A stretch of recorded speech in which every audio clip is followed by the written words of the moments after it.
With the upcoming coronation of King Charles, I want to talk about something that people would have found inconceivable in the late 90s, early aughts. And that is the idea of a Queen Camilla. I mean, quite literally, someone wrote into the Mirror in 1995 to say, "I could never accept Camilla Parker Bowles as a replacement for Princess Diana. She would be nothing more than an embarrassment for the monarchy." I think there are many reasons why Charles and Camilla was packaged as a true love story, particularly when PR spin doctor Mark Bolan came on the scene. And I think one of those reasons is to disperse of any ulterior motive claims. Mainly, these are just two people in love. Camilla has no intention of becoming queen. So I dove into the archives to look into ways in which the narrative around Camilla, particularly what her title would be if she and Charles were to marry, has changed over the decades.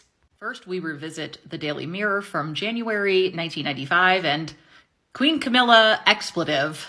Not great. It opens with, "The Queen is strongly opposed to any attempt by Prince Charles to marry Camilla Parker Bowles, certainly in the foreseeable future." Allegedly, one of the concerns was potential public outrage if he did marry Camilla. Remember, this was during the time when Camilla and Andrew, Diana and Charles are separating, divorcing, etc. Then there's this Daily Mirror comment, Camilla and the Crown, also from January of 1995. Quote, "The nation might be ready to see Mrs. Parker Bowles become his formal escort, but that is not the same as accepting Queen Camilla sitting beside him at his coronation." End quote. Continuing on, quote, "If Charles tries to push the nation where it is not prepared to go, he could bring down the monarchy." End quote. Yikes. This is a cartoon from October 1998, so we are a little over a year after Diana's death.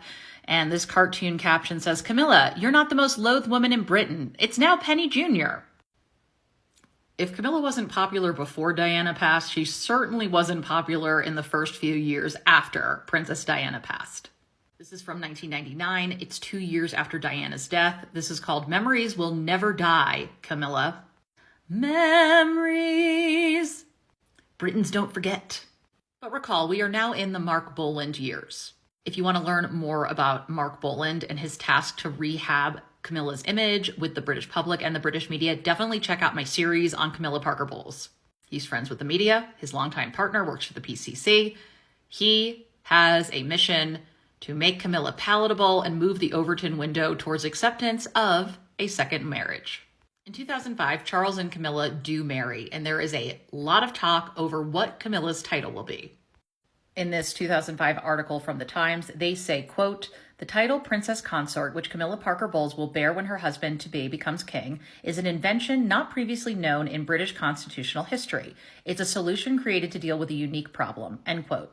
It goes on to say how Clarence House officials said that there's no act of parliament that requires the wife of a king to bear the title queen. It's more of a convention rather than a law. It goes on to say, quote, "This suddenly and conveniently useful area of legal silence enables the Prince and Mrs. Parker Bowles to sidestep the fact that a large body of public opinion is presumed unwilling to swallow the notion of Queen Camilla." There's clearly still concern about this because in March of 2005, Patty Harverson, the Clarence House Communications Secretary, says, quote, "Mrs. Parker Bowles' wishes have been made clear from the start that she does not wish to take the title of queen, and the prince is in full agreement," end quote. Then there's this little tidbit, quote, "He, Prince Charles, authorized one of his most senior officials to go public to deny that legislation would be required to prevent Mrs. Parker Bowles becoming queen when the prince succeeds to the throne," end quote. Never complain, never explain. Speculation continues into Camilla's title well into the 2010s. But we definitely see a change in how the media is covering it. Apparently, the proof that Camilla isn't afraid to be queen is because an 8-year-old asked if she was going to be queen one day, and Camilla said, "You never know." Also, someone hire that 8-year-old. Take this with a grain of salt. Goes on to say, quote, "But behind palace doors, royal aides are not smiling. The last thing that they want is for the public to know that it's virtually a done deal that she will become queen. For this exposes the deceit behind all those earnest assurances and solemn pledges that the woman who displaced Princess Diana would definitely not be queen when Charles ascends the throne, but would instead take the title of Princess Consort," end quote. And the reason I feel comfortable quoting this is because eventually that does happen, whatever the conversation behind closed doors was.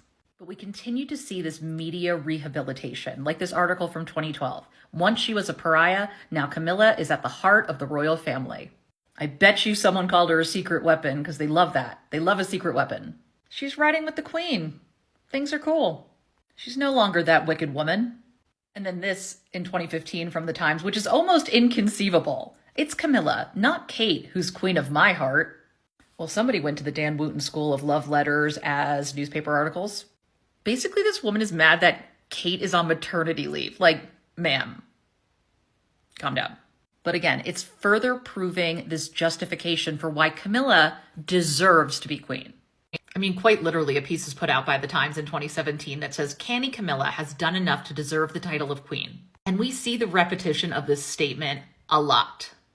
Which is interesting because no one actually deserves to be royal.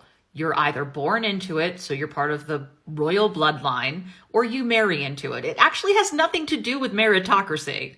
But what's actually interesting is the contents of this article. So an article goes out the week before in The Guardian, which kind of gives away some of the planning that's going into Queen Elizabeth's inevitable death. And apparently hidden in this article is a nugget about succession. Quote, Camilla will become queen the moment King Charles ascends the throne. Her title will be confirmed in the first 24 hours of mourning while we are grieving, end quote. She goes on to say, quote, if true, it confirms what Buckingham Palace has known since the wedding of Prince Charles and Camilla Parker Bowles in 2005, but has deliberately obscured, end quote. Again, it's the idea that they've been saying forever, of course she's not going to be queen. She doesn't want to be queen. No interest in being queen. Princess consort, totes cool. This article goes on to say, quote, ever since their marriage, Charles has been on a softly mission to persuade us to accept Queen Camilla. At Clarence House, there is said to be a team QC of courtiers devoted to this very purpose. Camilla's own hearty good sense and the passage of time are working wonders for her cause, end quote. And she kind of goes into just general antipathy. Like, do we really care if Camilla is queen? She's been around for a while. Let it go. And while I am unclear if there was really a team QC in Clarence House, there was an Operation Camilla Parker Bowles to rehab her image under Mark Boland. So who's to say there wasn't a phase 2 or a phase 3 in this mission? And then finally, the news comes after the Queen's death in 2022 that Camilla will not be princess consort. She will not be queen consort. She will simply be Queen Camilla.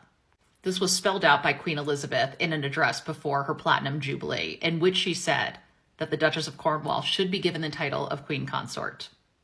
And Charles and Camilla definitely needed the cover of Queen Elizabeth to make this work. Without her approval or perceived approval, there is no way this could have happened, in my opinion. So that is how Camilla went to hated mistress, to future wife of the king, to princess consort, queen consort, and finally, queen. Did she win over the hearts and mind of the British public, or was it just a really good campaign wedged with the British media? Not for me to decide, because as I am reminded time and time and again, I am an American. Shocking.